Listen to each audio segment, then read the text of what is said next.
Boas noites, cariño. Que tal? Tuve un día terrible na oficina, como estás? Joder, como cheira isto,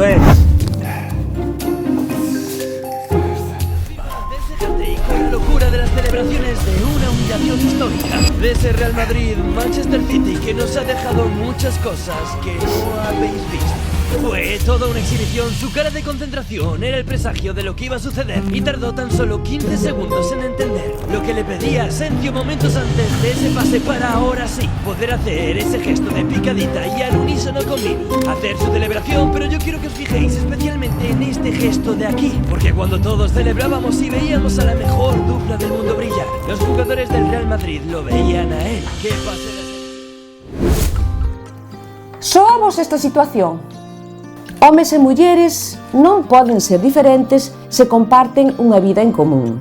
Por iso teñen que apoiarse e colaborar nas tarefas cotiáns do seu propio fogar.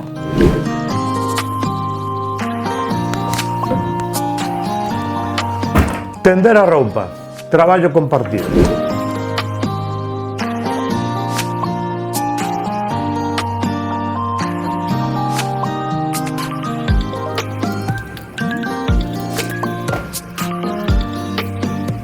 Se ela pode ir á finca, eu podo fazer o jantar.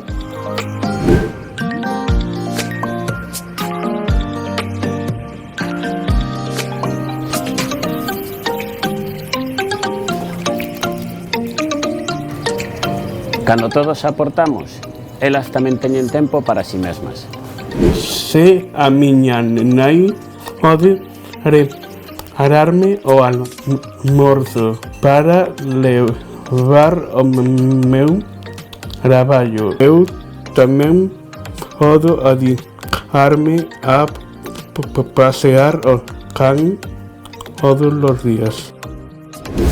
As mulleres representan máis do 50% da poboación e se ben nos últimos tempos acadaron postos de relevancia en diferentes eidos da nosa sociedade, aínda nos falta chegar aos mesmos niveis de igualdade cos homes no traballo, na empresa e incluso no fogar. Por elo, temos que seguir traballando para artellar políticas que nos permitan mellorar e seguir conquerindo esos obxectivos.